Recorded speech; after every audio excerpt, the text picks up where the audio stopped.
Kinasuhan ng isang kumpanyang hindi nag-deliver ng mahigit 30,000 balikbayan box. Nakatutok si JP Soriano.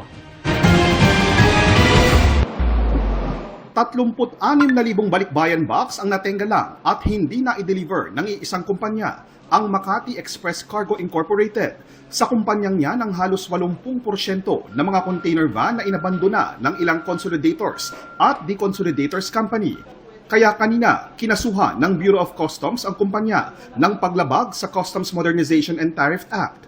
Katumbas pa naman ng halos 6,000 pesos ang ibinayad ng mga OFW sa kada balikbayan box. Hindi bababa sa 330 million pesos plus yung nakulimbat o pinakinabangan ng mga nanloko doon sa mga nagtiwala natin mga kababayan. Napakalaking pera nito.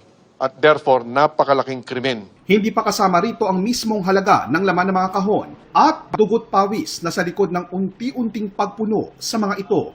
Kaya masama ang loob ni Leo, OFW mula sa Saudi Arabia. Di bababa sa 10 balikbayan box na puno ng mga naipundar niyang gamit sa Saudi at pasalubong sa pamilya ang hindi pa nila nakikita. Padala ko ng bagahe ko last October 2025 and until now is wala pa. Napaluhari ng OFW na si Leandro dahil 9 na buwan nang hindi na-deliver ang mga ipinadala niyang balikbayan boxes. Hindi po yung basta pagkain, damit o mga sapatos. Ang nakalagay po doon is mga alaala po. Kasi 6 na taon po namin pinaghirapan yung mga box na yun. Natenga ang libo-libong balikbayan boxes dahil hindi nagbayad ng shipping costs at ibang bayarin sa Philippine Ports Authority at Bureau of Customs. Bukod sa naunang kaso ay inihahanda na ng Customs ang reklamong large-scale estafa at cybercrime laban sa Makati Express Cargo na nag-ooperate pa rin daw sa ibang bansa. Yung mga kumpanya na rehistrado sa abroad ay may pagkakataon pa yan magtuloy-tuloy ng panloloko. Oktubre pa suspendido ang accreditation sa Customs ng Makati Express Cargo at ibang kumpanyang sangkot.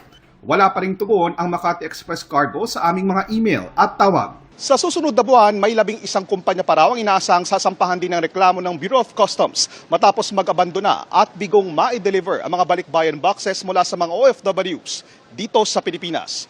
JP Soriano, nakatutok 24 oras.